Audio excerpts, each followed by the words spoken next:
Buenas noches, damos gracias al Señor que nos podamos encontrar nuevamente en este día miércoles. Agradecemos al Señor por este tiempo en que podemos juntos meditar a través de su palabra. Esperamos que sea un buen tiempo para cada uno de nosotros en los cuales podamos ser edificados y desafiados para vivir conforme a la palabra de nuestro Dios, conforme a la voluntad y siguiendo los principios que encontramos en la palabra de Dios. Antes de comenzar con este estudio en la primera carta del apóstol Pablo a la iglesia de Corinto, les invito a que nos encomendemos al Señor. Padre Celestial, queremos darte muchas gracias por este tiempo, agradecerte, Señor, porque nos das la posibilidad de reunirnos de esta manera, Señor, para juntos meditar en tu santa palabra. Te rogamos, Señor, porque tú seas preparando desde ya nuestros corazones, Señor, guiándonos y dirigiéndonos en todo para que tu palabra sea entregada, Señor, y para que salga de una manera correcta, bien interpretada y por ende bien aplicada, Señor. Te rogamos en todo este tiempo, Señor, y lo hacemos en el nombre del Señor Jesús. Amén.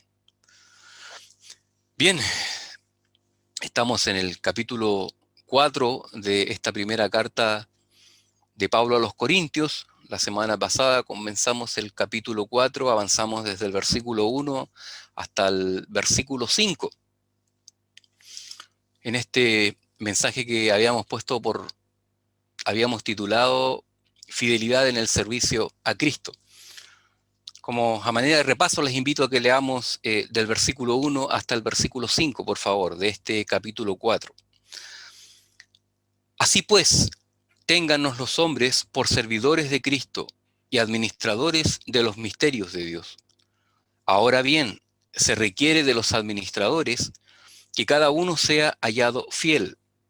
Yo en muy poco tengo el ser juzgado por vosotros, o por tribunal humano, y ni aun yo me juzgo a mí mismo,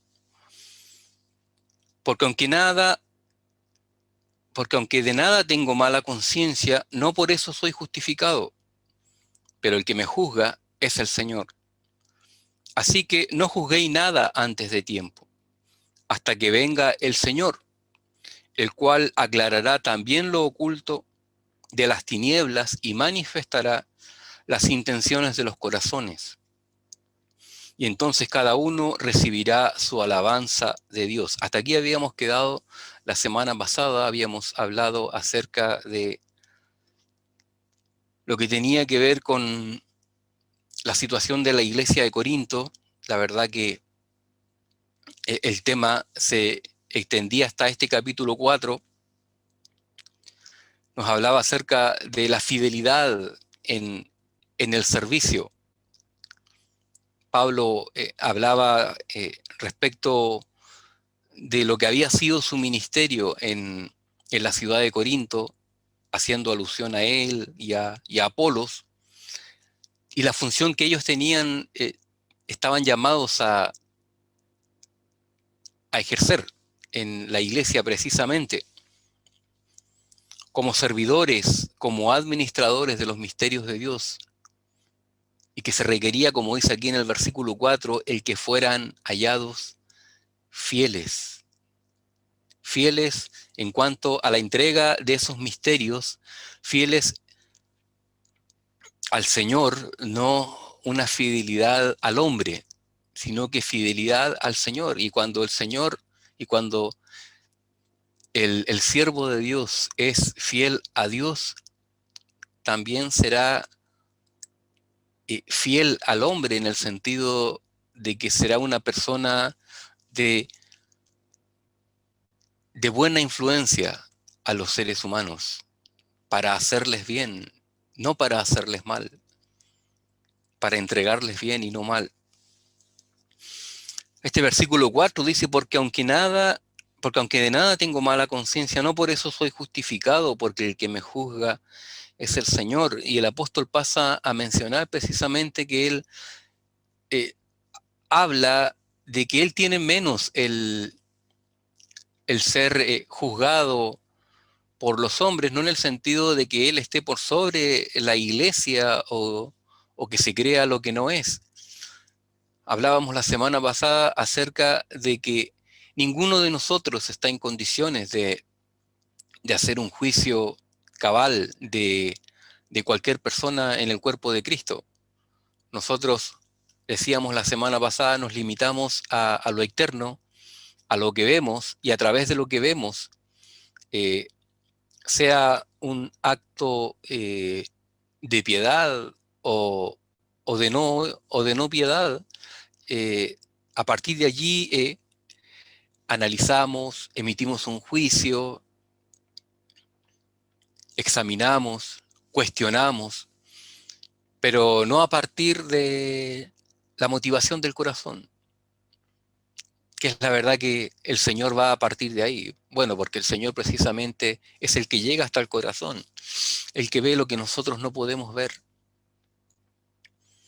Y también el versículo 5, que fue donde concluimos, el apóstol dice que no emitamos ningún juicio, por lo menos de lo que él está diciendo acá, hasta que ese juicio sea analizado delante del Señor en el tribunal de Cristo,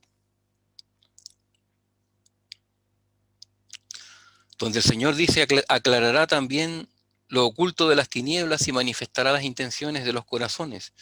Entonces cada uno recibirá su alabanza de Dios, el llamado a ser fieles, a ser fieles.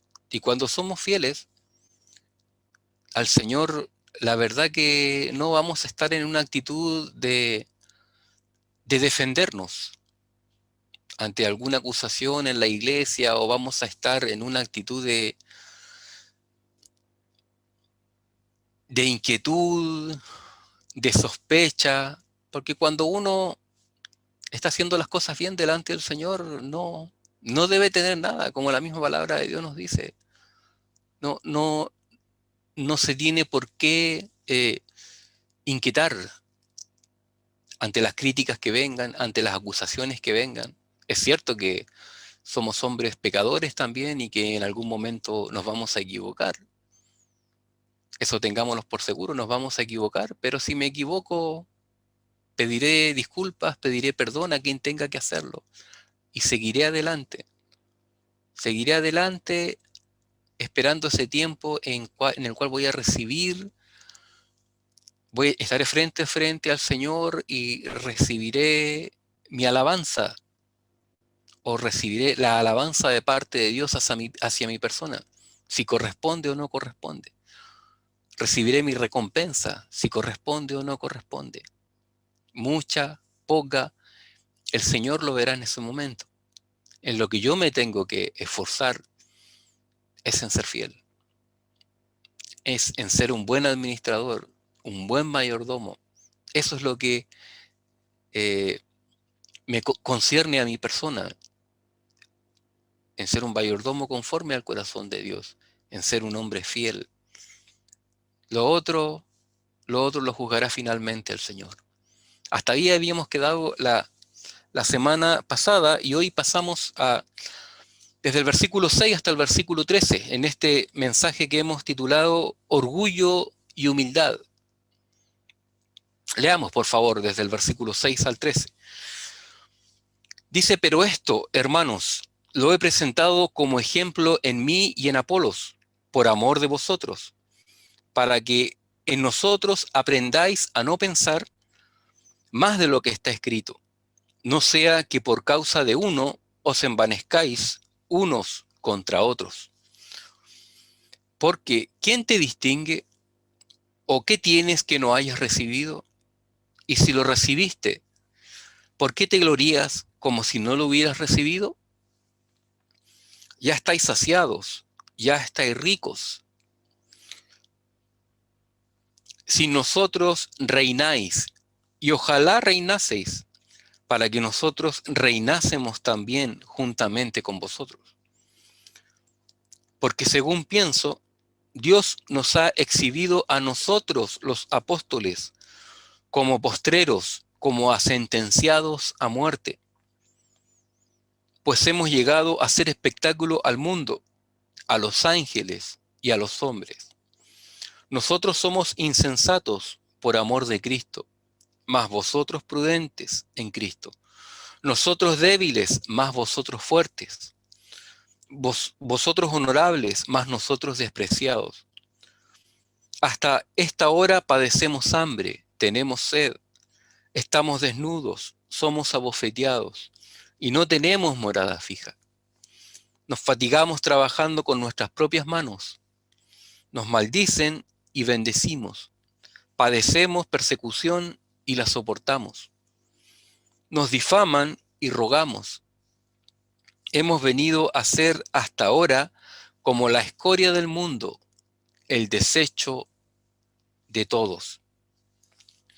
Bueno, en los siguientes versículos el apóstol Pablo va a afirmar que el orgullo es la causa de las divisiones que ha entrado en la iglesia de Corinto. El orgullo. Versículo 6 dice, pero esto, hermanos, lo he presentado como ejemplo en mí y en Apolos por amor de vosotros. Cuando dice pero esto en el versículo 6, el apóstol se está refiriendo a todo aquello que ha hablado anteriormente, a las imágenes, a las ilustraciones que ha presentado, en cuanto, por ejemplo, las imágenes de los agricultores, las ilustraciones de los agricultores del versículo 6 al versículo 9 del capítulo 3, la de los constructores del versículo 10 hasta el versículo 15 del capítulo 3 también, y de los servidores, los siervos mayordomos, es la que ha presentado aquí desde el capítulo 4, versículos 1 al 5, que está hablando precisamente de aquellos que son los que ministran al Señor. El apóstol Pablo le dice a los hermanos de Corinto que él había usado estas ilustraciones y analogías acerca de sí mismo y de Apolos. Es lo que nos dice aquí la primera parte del versículo 6. La razón era para enseñarles a ellos que tampoco se exaltasen a sí mismos, porque era lo que lamentablemente estaba ocurriendo en la iglesia de Corinto, es lo que hemos visto ya desde el capítulo 1 en adelante, los problemas que se habían producido, las divisiones, los conflictos, el ensalzar a la sabiduría humana y los conflictos que aquello estaba produciendo.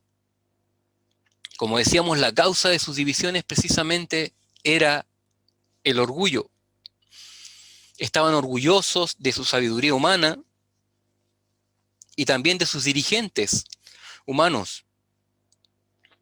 Los corintios no estaban formando, dice, partidos en torno solo a Pablo y a Apolos, sino en torno también a otros hombres que el apóstol no quiso mencionar acá por deferencia, por delicadeza, no los mencionó, pero habían personas que se estaban precisamente reuniendo y haciendo partidos, formando partidos en torno a esos líderes que estaban precisamente cuando el apóstol se encontraba en Éfeso y cuando Apolos ya no estaba en Corinto.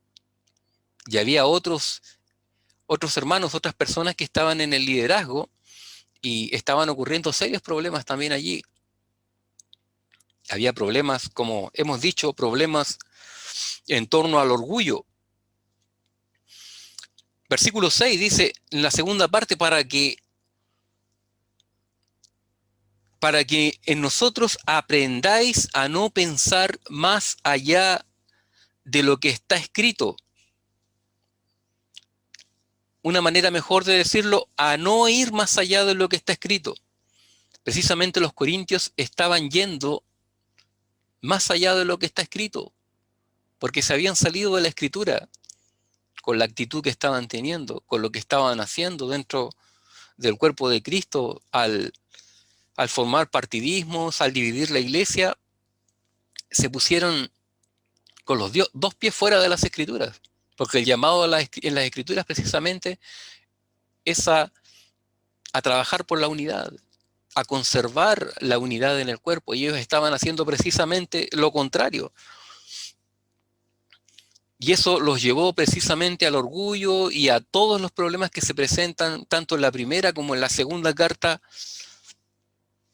a los Corintios. Estaban midiendo a los hombres, los estaban comparando unos con otros, según sus propios criterios, según sus propias preferencias, según sus propios prejuicios. ¿Por qué? Porque fueron más allá de lo que estaba escrito. Estaban comparando a los siervos entre sí. Y nosotros sabemos que la única base acerca de aquello que está escrito son las Sagradas Escrituras. Es la palabra de Dios. De ahí que es importante que nosotros nos dediquemos a enseñar no otra cosa que lo que está escrito. De ahí que las palabras en las Escrituras y el significado de cada una de ellas tiene una enorme importancia, porque estamos llamados a enseñar, a hablar, a entregar al cuerpo de Cristo lo que está escrito y ninguna otra cosa.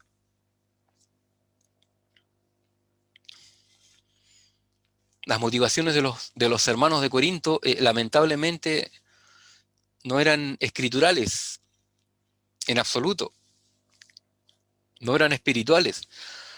Por ejemplo, primera carta a los Corintios, esta misma carta, el capítulo 1, el versículo 12, dice: quiero decir que cada uno de vosotros dice, yo soy de Pablo, y yo de Apolos, y yo de Cefas, y yo de Cristo. Partidismos, divisiones, grupos. Primera Corintios, el mismo capítulo, versículo 31, para que como está escrito, el que se gloríe, gloríese en el Señor. Ese era el mandato, ese era el llamado, a gloriarse en el Señor, no en los hombres como los estaban haciendo los corintios. Capítulo 3, versículo 4, porque diciendo el uno, yo ciertamente soy de Pablo, y el otro, yo soy de Apolos.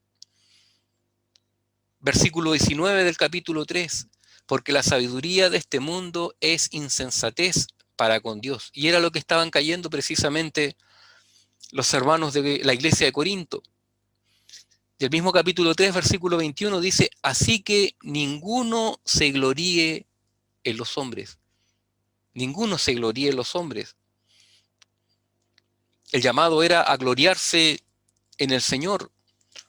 Es cierto que la iglesia está llamada a tener en estima a los líderes, a los pastores, a los obispos en las congregaciones, a sujetarse a ellos, a someterse bíblicamente a ellos, a darles honor, respeto,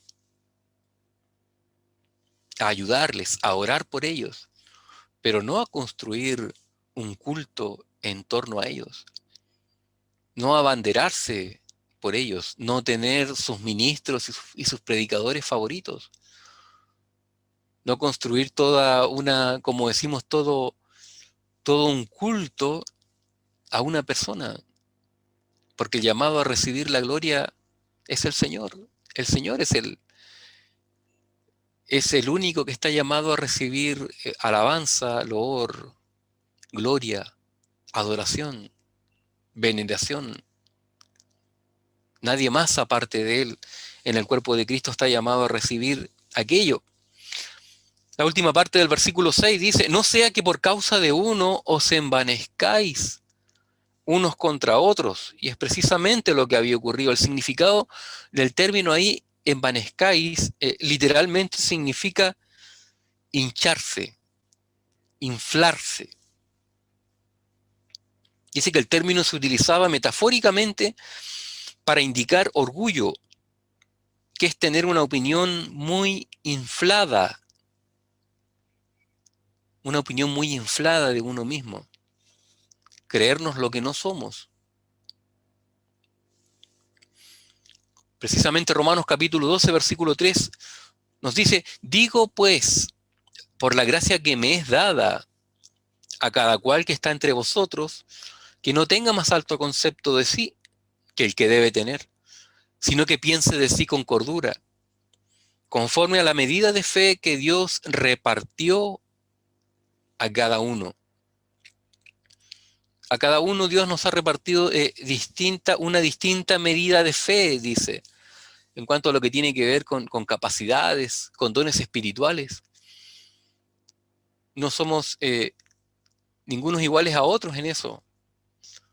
Algunos tienen uno, otros dos, otros tres, otros cuatro dones. Ninguno lo ejerce de la misma manera de una persona en relación a otra, pero con todo. Estamos llamados acá, como nos dice el apóstol, como nos exhorta, a no tener un concepto más alto de sí que el que debemos tener, a tener un concepto real de cada uno de nosotros, a no creernos lo que no somos, a no hincharnos a nosotros mismos, a no inflarnos a nosotros mismos, a no permitir que se construya un culto en torno a nuestras personas, que es precisamente lo que estaba ocurriendo con algunos líderes en la iglesia de Corinto. El apóstol Pablo aquí se menciona junto a Apolos como, como ejemplos, como que ellos quisieron tomar ese lugar para ofrecerse como ejemplo. No quisieron entrar a sindicar personas, no era necesario hacerlo. Otras veces los apóstoles han nombrado a la persona que está dando problemas en una iglesia con su nombre, para que sea correctamente identificado, pero ellos Pablo prefirió no hacerlo, y él se presentó como un ejemplo. Se presentó como un ejemplo no en el sentido positivo, sino que se presentó como un ejemplo, como, como un ejemplo de algo que ellos pudiesen estar haciendo mal, aunque con ellos no había el problema. No había un problema ni con Pablo, ni con Apolos, ni con Cefas, que fue un grupo también que se formó en torno al apóstol Pedro, pero sí había otros hombres en la iglesia de Corinto que estaban en el liderazgo y al parecer estaban hinchados, estaban inflados a sí mismos. Y eso fortaleció que el problema se agudizara, se profundizara más aún en, en la iglesia. El término aquí envanecer se dice, alude a decir yo soy lo que más me importa. O sea, un problema de orgullo, de soberbia. Cada uno busca ante todo su propio interés. La comunión y la armonía desaparecen en el proceso. Claro, cuando uno busca su propio beneficio, cuando uno está enfocado en sí mismo todo el tiempo, la verdad que se pierde la comunión, se pierde la armonía, se pierde aquello que precisamente el Señor desea que haya en la congregación, que haya una ayuda mutua, un darse a otros, un darse a otros para que todos reciban. Cuando yo estoy centrado en mí mismo, cuando estoy construyendo un culto en torno a mí mismo, se pierde la comunión, se pierde la edificación, se pierde todo aquello, desaparece y comienzan a emerger solo problemas, divisiones, falta de armonía, peleas, murmuraciones. Lo que estaba ocurriendo precisamente en la iglesia de Corinto.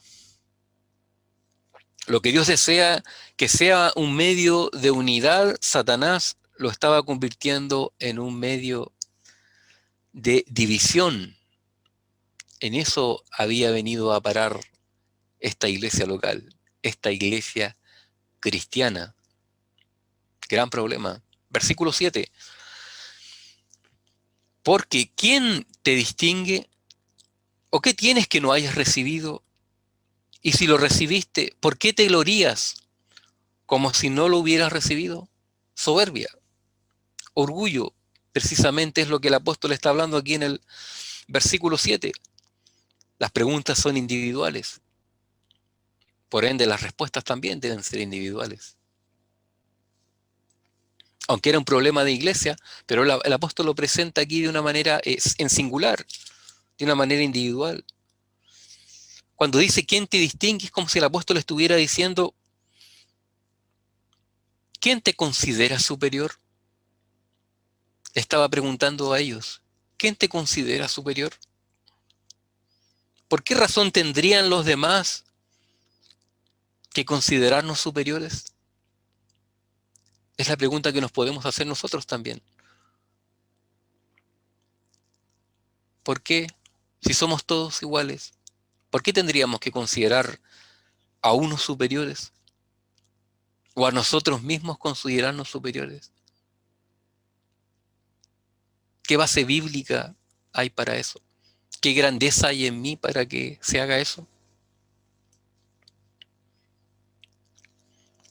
La verdad que es nuestra propia opinión, nuestro propio pecado, lo que nos hace sentir tan importantes.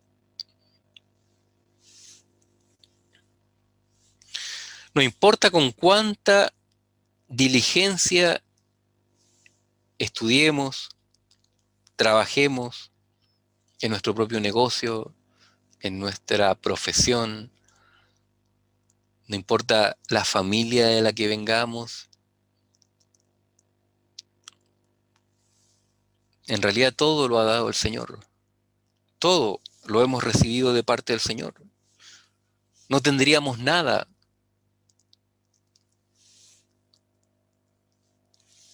Nada excepto porque el Señor nos lo ha entregado, porque el Señor nos ha provisto todo. Si nacimos en si tenemos una familia, damos gracias al Señor, es por el Señor. Si tenemos una buena situación económica, es gracias al Señor, es por el Señor. Si hemos tenido buenos padres, es por el Señor. Si tenemos un buen trabajo, es por el Señor. Si recibimos el perdón de nuestros pecados y la salvación, es por el Señor. Si tenemos vida eterna, es por el Señor. Si tenemos dones espirituales, es por el Señor. Si tenemos lo que llamamos capacidades naturales, también es por el Señor. Él nos creó.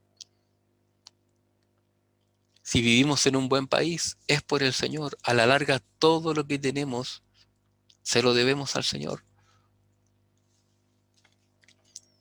Otra pregunta que encontramos aquí en el versículo 7 dice, y si lo recibiste, ¿por qué te glorías como si no lo hubieras recibido? Y la anterior también, ¿o qué tienes que no hayas recibido? La verdad que no tenemos nada que no hayamos recibido. Todo lo que tenemos lo hemos recibido. Todo. Sea que lo hayamos recibido de una u otra manera, en el fondo lo hemos recibido todo del Señor. Aunque nos lo dio el Señor a través de otra persona, es algo que recibimos del Señor.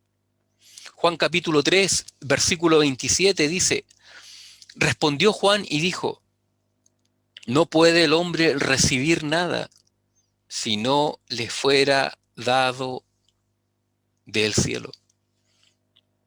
Todo lo que tenemos lo hemos recibido del Señor. Y nada de lo que tenemos, nada podemos decir que es algo que lo tenemos gracias a nosotros mismos. Todo lo recibimos de parte del Señor. Santiago capítulo 1, versículo 17 nos dice, toda buena dádiva, todo don perfecto desciende de lo alto, del Padre de las luces, en el cual no hay mudanza ni sombra de variación. El texto nos dice acá que todo lo bueno que tenemos en nuestra vida lo hemos recibido del Señor. Y lo malo Lo malo es producto del pecado. Ahí no tenemos por qué meter al Señor. Ahí la culpa es nuestra. Ahí el problema es nuestro. O es de otros que nos afectaron con su pecado, tal vez.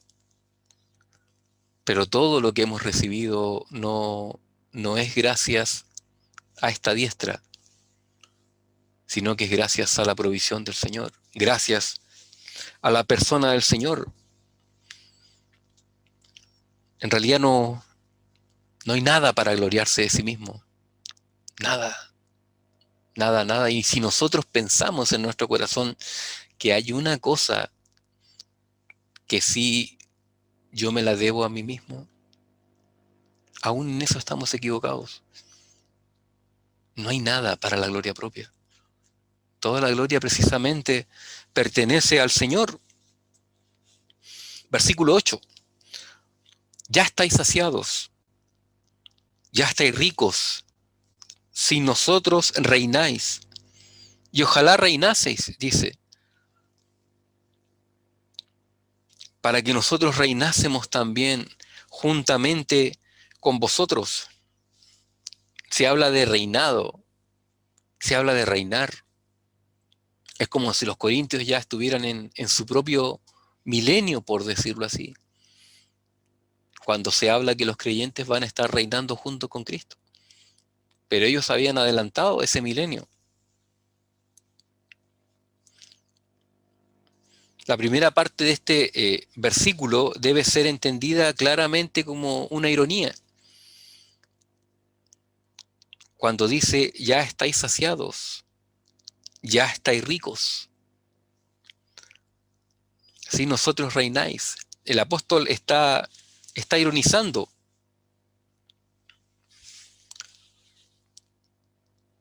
Después en el versículo 8, cuando ya está hablando de efectivamente de la realidad, cuando dice, y ojalá reinaseis. O sea, cuando está diciendo, ya estáis saciados, ya estáis ricos, si nosotros reináis, está hablando de una ironía. No era cierto, no era real que ellos estaban reinando. Como hemos dicho, estaban inflados. Se habían inflado, estaban hinchados de soberbia, hinchados de orgullo.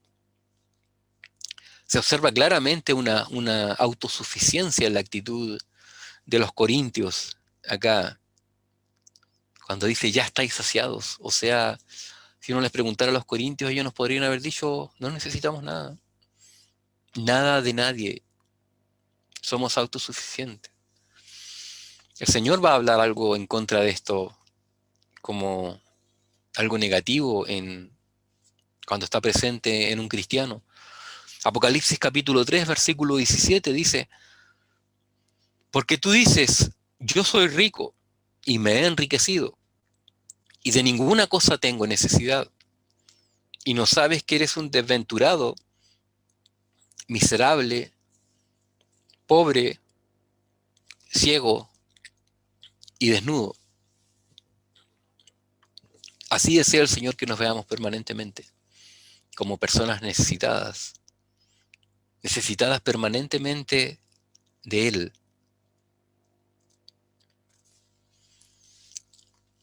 En una necesidad continua, permanente, para que Él nos provea de sus riquezas y nos vaya enriqueciendo. Pero lamentablemente la actitud de los corintios en su orgullo era otra. Ellos tenían en su corazón, no tenían ningún sentido alguno de necesidad.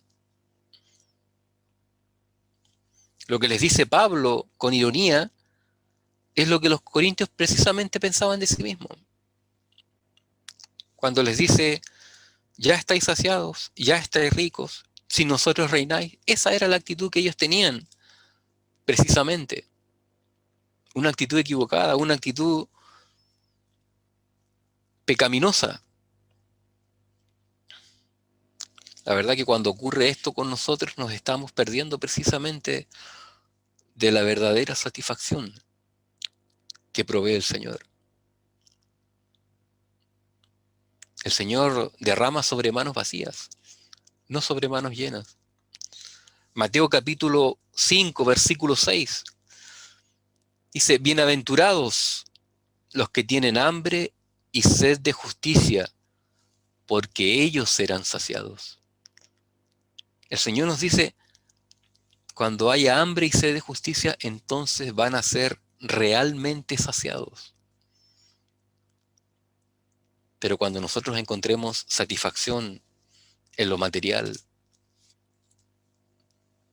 en lo que está fuera de Dios, el Señor nos dice que seremos unos miserables, unos desventurados, unos pobres, unos ciegos, que andaremos desnudos, aunque nosotros creamos que estamos saciados, aunque nosotros creamos que ya somos ricos, aunque nosotros creamos que ya estamos reinando.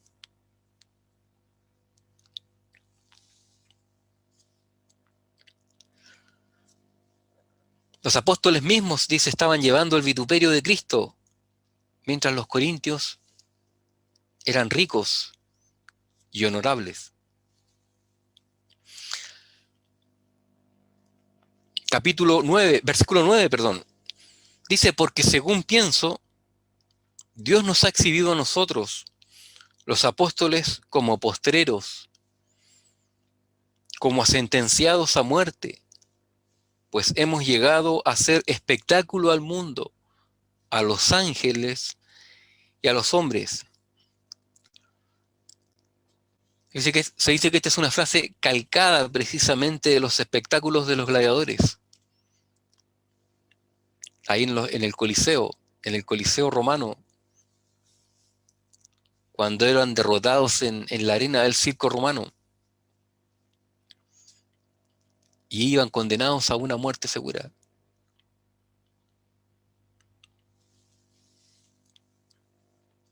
El apóstol continúa aquí en el versículo 9 con el pensamiento anterior.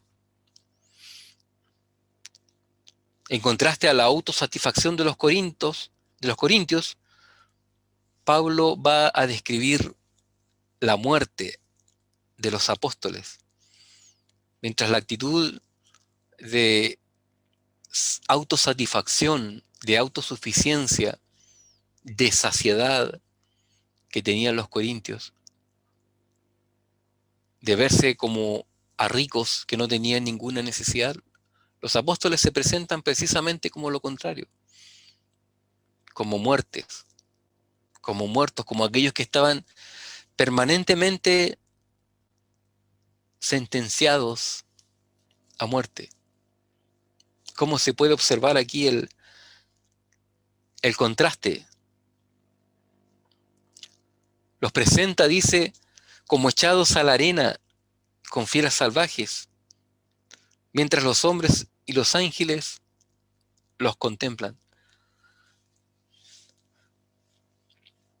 El Salmo 44, versículo 22 dice, pero por causa de ti nos matan cada día. Somos contados como ovejas al matadero. Es la idea de lo que el apóstol está diciendo en este versículo 9. Segunda Corintios capítulo 4, versículo 11 dice, porque nosotros que vivimos siempre estamos entregados a muerte por causa de Jesús, para que también la vida de Jesús se manifieste en nuestra carne mortal. ¡Qué contraste! En la actitud que tiene Pablo de sí mismo y la actitud que tienen los corintios.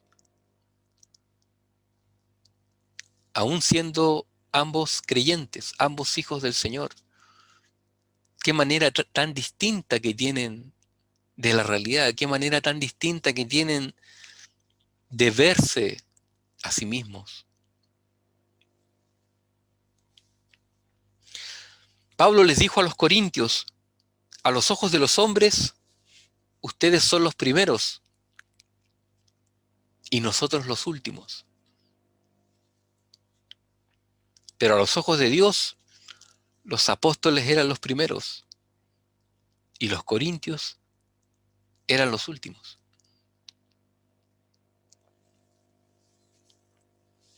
Como podemos ver, no hay cabida en el ministerio para el orgullo. No hay cabida en el reino de Dios para el orgullo. De ahí que el Señor dice tantas veces en su palabra que Él resiste a los altivos, a los hinchados, a los inflados, pero da gracia a los humildes. Él hay agrado en los humildes.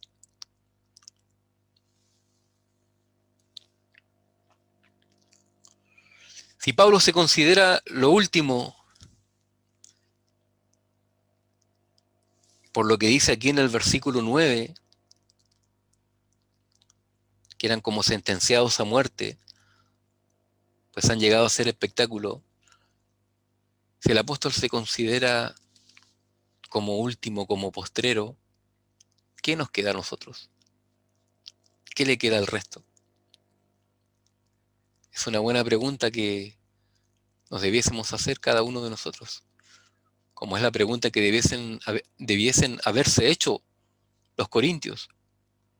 Ojalá que se lo hubiesen hecho, para que la actitud de su corazón hubiese cambiado.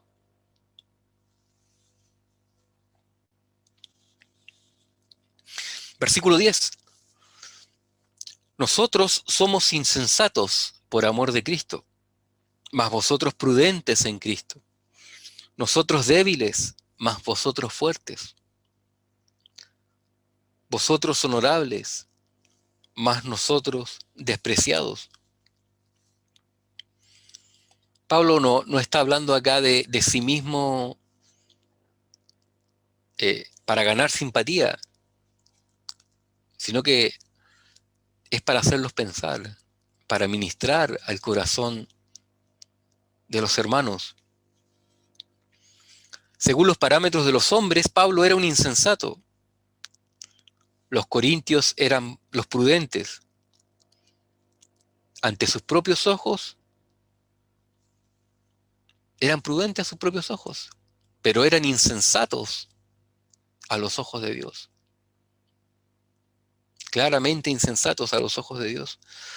Primera carta a los Corintios, el capítulo 3, versículo 18. Nadie se engaña a sí mismo. Si alguno entre vosotros se cree sabio en este siglo, hágase ignorante para que llegue a ser sabio. Es la actitud que debiesen haber tenido los hermanos, de reconocer su necedad para estar en condiciones de alcanzar y de poder ser realmente sabios,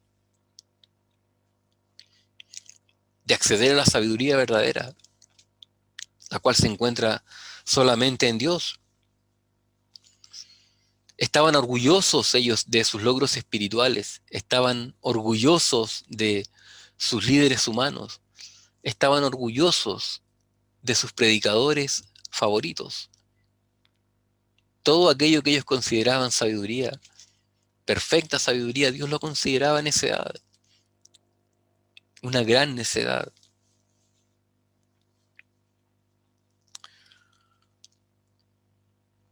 Se habla también aquí en el versículo 10. Nosotros débiles, más vosotros fuertes, dice. Pero en realidad todo era debilidad.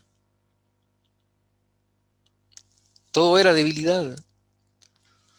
Porque hay una fortaleza verdadera solamente cuando entregamos la gloria a quien la merece. Ahí estamos en condiciones de acceder a la fortaleza real. Mientras no ocurra eso, seremos débiles, necios y débiles. Segunda Corintios capítulo 12, versículo 9. Y me ha dicho, bástate mi gracia, porque mi poder se perfecciona en la debilidad.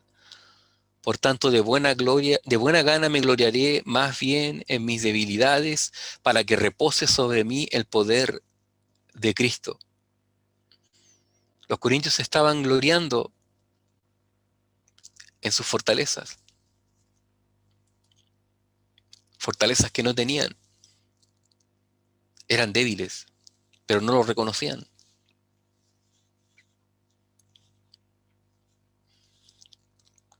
Querían obtener la gloria que viene de los hombres, en vez de esperar recibir la honra que viene de parte de Dios.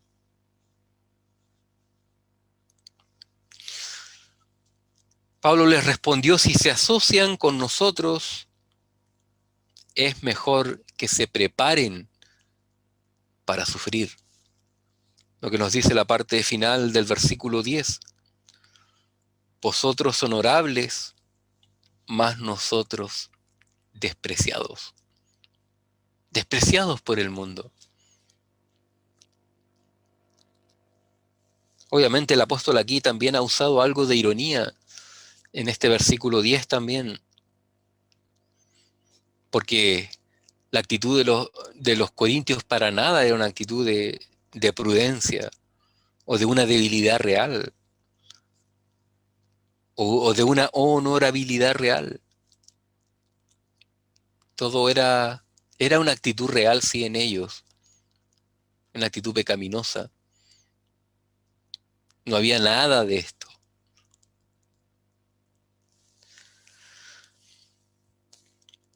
Versículo 11. Versículo 11 dice: hasta esta hora padecemos hambre, tenemos sed, estamos desnudos, somos abofeteados y no tenemos morada fija. Hasta esta hora. O sea, hasta el día de hoy, dice Pablo, hasta el día en que estoy escribiendo esto, me ocurren estas cosas.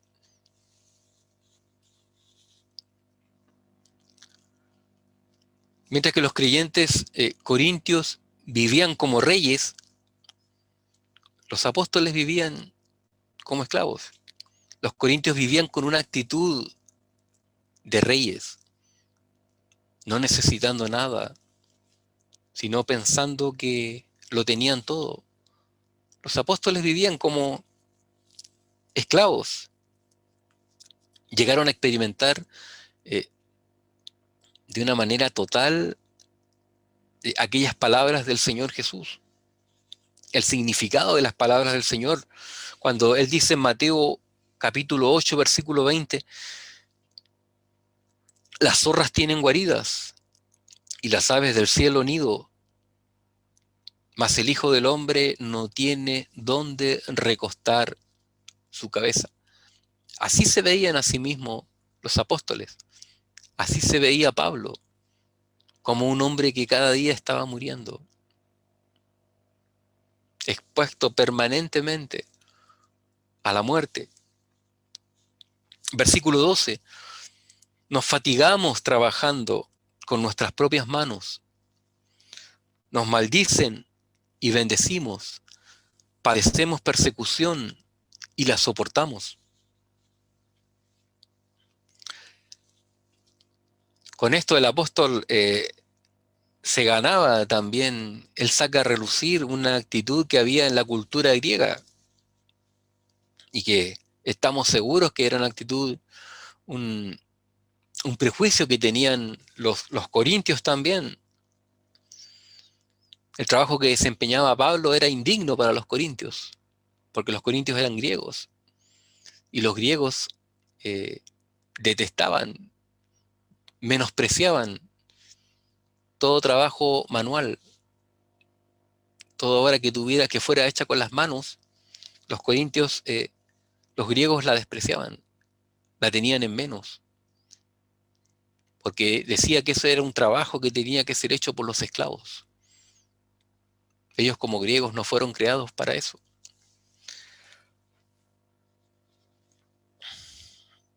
Aunque aquí Pablo, aunque está diciendo esto, no tiene resentimiento, no tiene amargura contra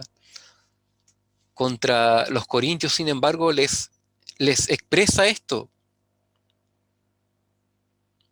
La segunda parte del versículo 12. Nos maldicen y bendecimos. Padecemos persecución y la soportamos. Cuando el apóstol lo maldecían, él no respondía de la misma manera. Pagaba con bien. Bendecía, tal como lo mandó el Señor Jesús. En Mateo capítulo 5, versículo 44 dice, pero yo os digo, amad a vuestros enemigos, bendecid a los que os maldicen, haced bien a los que os aborrecen, y orad por lo que os ultrajan y os persiguen. Esta era la actitud del apóstol, una actitud verdadera en su corazón. No lo estaba diciendo de la boca para afuera. Esto está inspirado. Y el Espíritu Santo no iba a poner ninguna mentira acá si no era una realidad de la vida del apóstol Pablo. Esta era la actitud con la que el apóstol enfrentaba la vida. Esta era la actitud con que el apóstol hacía frente al mal. Último versículo, versículo 13. Nos difaman y rogamos. Hemos venido a ser a esta hora como la escoria del mundo, el desecho de todos. Cuando los hombres difamaban al apóstol Pablo, dice acá que él rogaba, él les presentaba al Señor Jesús, los exhortaba a que recibiesen al Señor Jesús. De esa manera les pagaba, haciéndoles bien. Dice que el término aquí, escoria y desecho,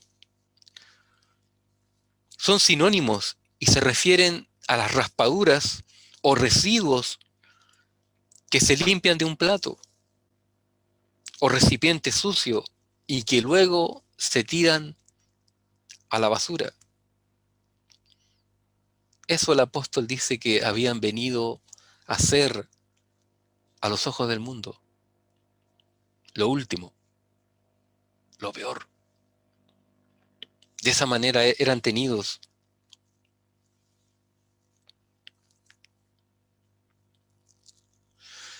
Aunque somos escoria o desecho a los ojos de Dios, no obstante, dice, no tenemos razón alguna para jactarnos de nada, ni a los ojos del mundo, ni a los ojos de Dios.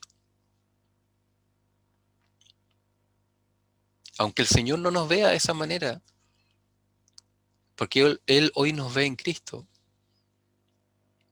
Pero aunque, ya que el Señor no nos ve de esa manera, porque nos ve en Cristo, pero aún así no tenemos nada de qué jactarnos, ni a los ojos del mundo, ni precisamente a los ojos del Señor.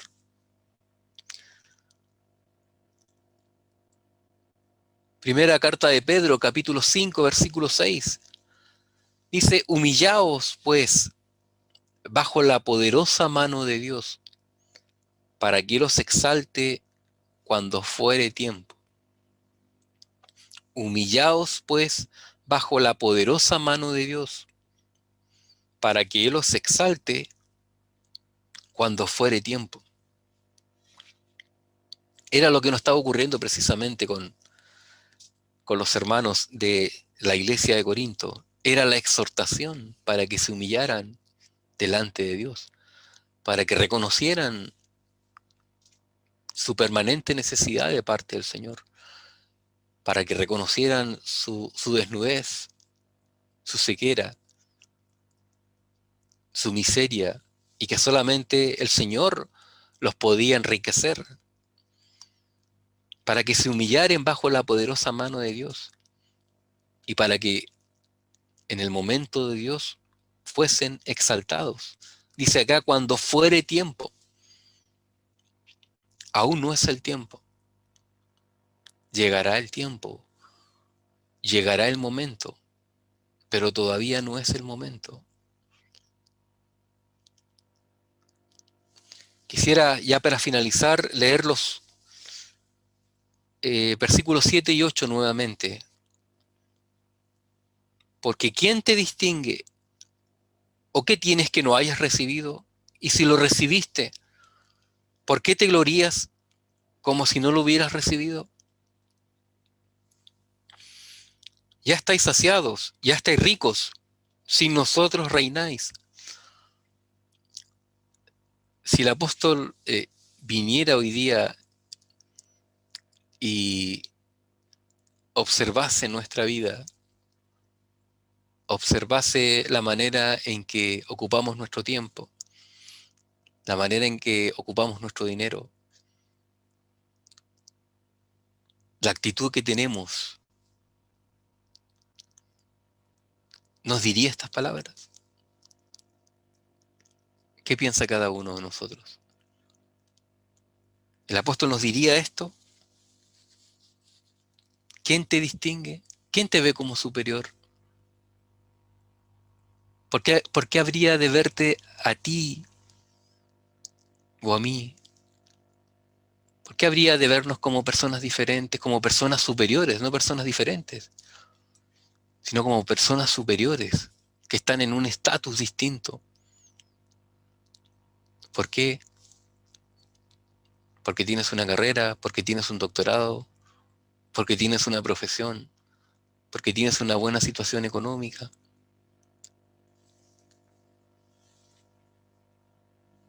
¿Qué tienes que no hayas recibido? Nada. Si todo lo que tenemos lo hemos recibido de otro.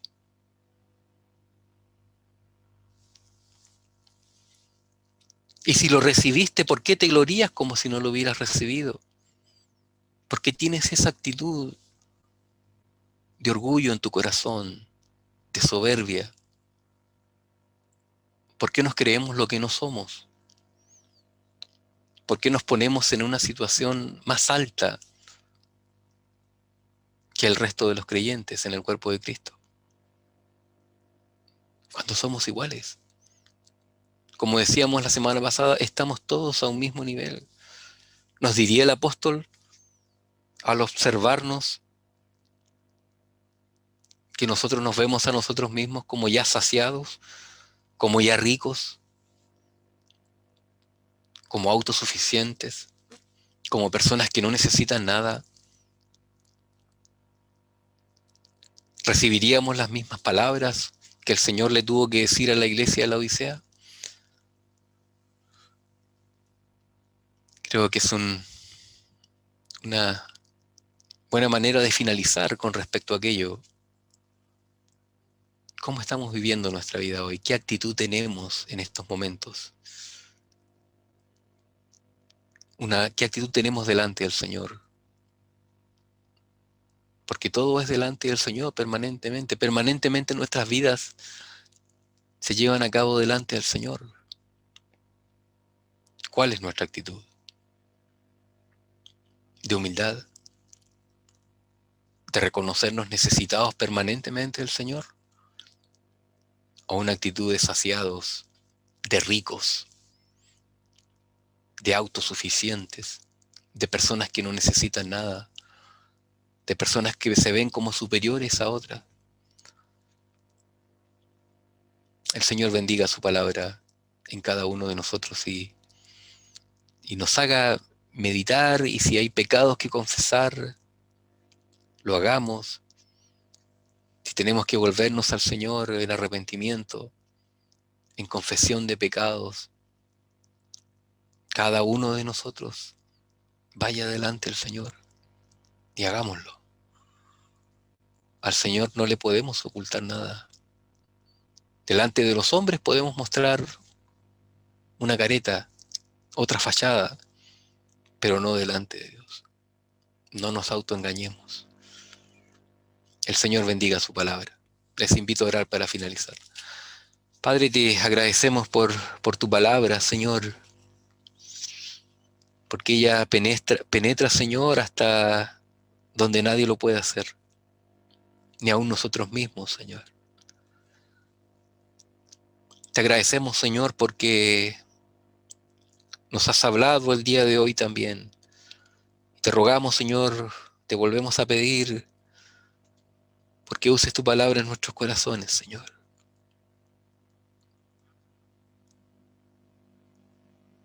porque nos demos cuenta, Señor, delante de ti. Y si hay pecado que confesar, si ha habido una actitud equivocada en alguno de nosotros, Señor, una actitud de autosuficiencia, una actitud de saciedad, que no sea en ti, una actitud de que no necesitamos nada, Señor. Ayúdanos, Señor. Ayúdanos, Padre Celestial, porque tú nos muestras en tu palabra que no vas a derramar sobre manos llenas, Señor. Solamente cuando reconocemos, Señor, que no somos nada, que estamos permanentemente necesitados de ti, es cuando podemos experimentar la riqueza que entregas tú, Señor, la saciedad que solamente tú puedes producir en nuestros corazones, Señor, y satisfacernos verdaderamente, Señor, realmente. Que seamos personas que realmente están, Señor, que permanentemente están hambrientas de justicia.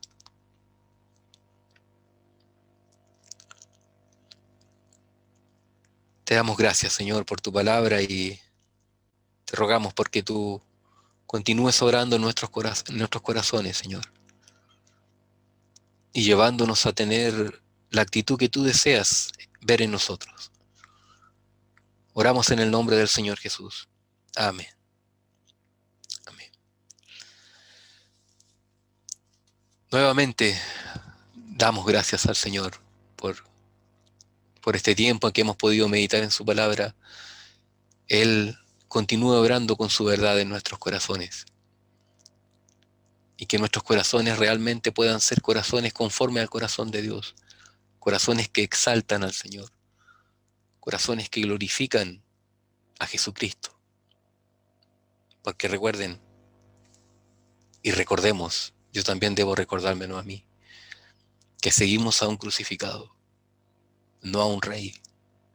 Seguimos a un crucificado y debemos tener también la actitud de un crucificado. Ya llegará el momento de reinar. Aún no es tiempo. El Señor les bendiga. Buenas noches.